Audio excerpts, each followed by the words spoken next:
Hi guys, welcome to my YouTube channel. In this video I will show you how to add Arbitrum Network to your MetaMask wallet. Don't forget to subscribe and put a few comments. How to add Arbitrum Network to MetaMask? First, install MetaMask.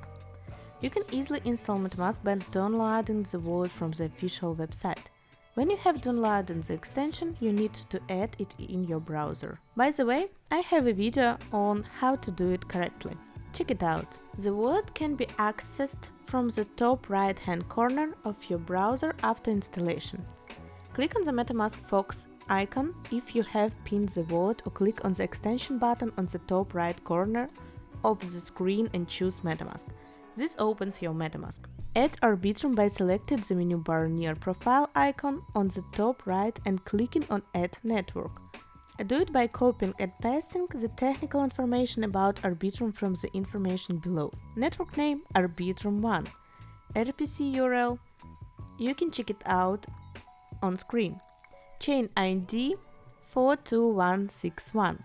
Symbol ETH. And next one, put Block Explorer URL.